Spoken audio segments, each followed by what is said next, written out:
So now it's time for me to turn it over to Stewart Hudson, who's the Executive Director of the Leon Lowenstein Foundation. I just want to thank the Lowenstein Foundation again for making this convening possible. You have supported our recent research webinar series of 10 sessions in 10 weeks focused on building the evidence base for personalized learning, which are now complete and available for everyone for viewing on our website. And the convening that was originally intended to be in person at our symposium, and this webinar series was going to be the research track at the symposium. We do appreciate the Foundation's flexibility and encouragement as we shifted these to virtual events. So Stuart, thank you so much. I'll turn it over to you now. Good morning, everyone. And as a public service announcement, if somehow I get kicked off Zoom, Elliot is going to take over and deliver what I was going to remark on.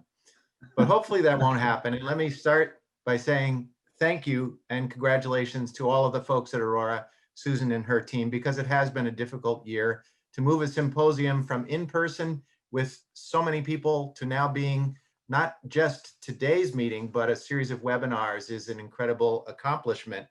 And also because of the information that will follow from today. So it extends the benefit of what you're engaged in. And thanks to all of you who are participants today. Thanks for all you do to help build the evidence base for personalized learning. So let's go to the next slide. So it's no surprise that the factory model, as captured by this wonderful image, is obsolete, has been obsolete for a long period of time. I don't think that's news. But as the Lowenstein Foundation directors got involved in this field, the identification of constraints was something we looked at. And one of the biggest constraints was the lack of a robust evidence base for supporting this field.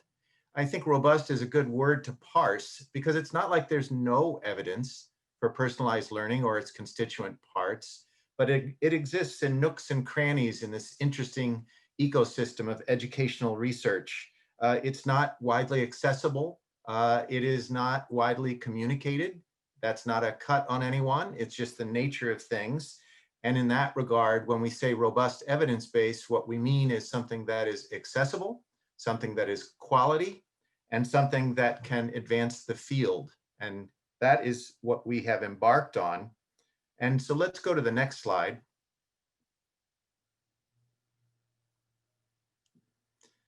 So here's what we think we've learned thus far. This think is in italics because it's what we think we've learned. And this is a foundation that always seeks to gather evidence about what we're doing and learn from it.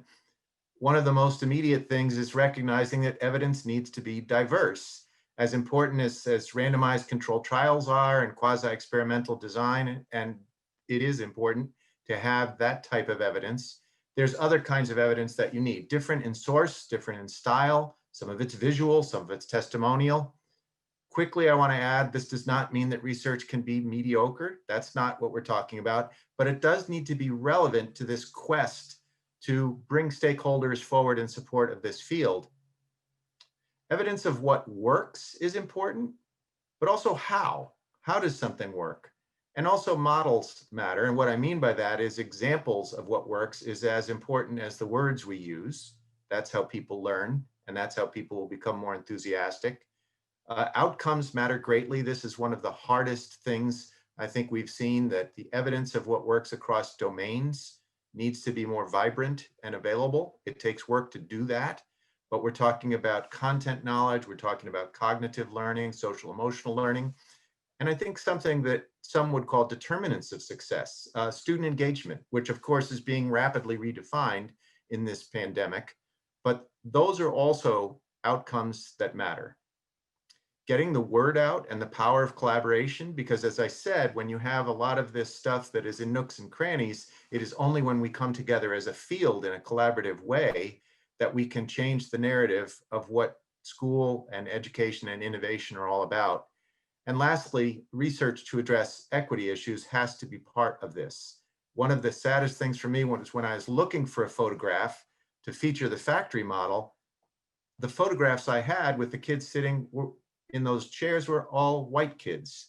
And when we think about the other change that needs to be made, The nice thing is that we can have this research address personalization and address equity. If we don't do that, we won't be successful.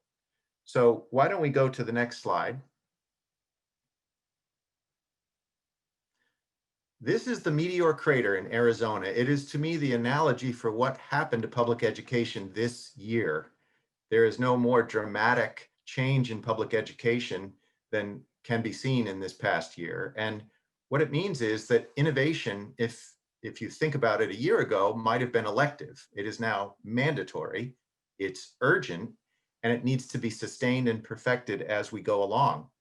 And the good news is that personalized learning, student-centered learning, and redesign and innovation go hand in hand. These are not separate quests. So let's go to the next slide. I think the real question is what comes next? Now, this is where we've been. This is a little bit of a different classroom, but still traditional classroom. Let's go to the next slide. This may be one version of what we're talking about with more dynamic classrooms, with more diverse students and diverse approaches to education. Let's go to the next slide. Or is this what the pandemic produces? What's different here? Masks, not the teaching, not the learning. And so what I want to say as we move forward is that all of you who are doing research and evidence building hold the influence to determine what outcomes we see, which one of these images conveys what comes next in public education. Let's go to the next and last slide.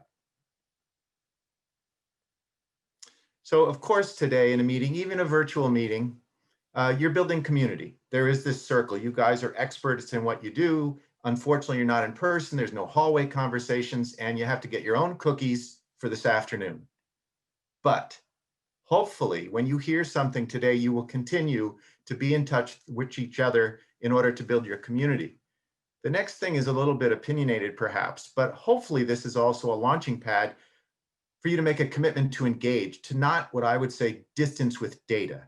Data can be very, very intimidating to just folks. It can be intimidating to principals, though they won't admit it.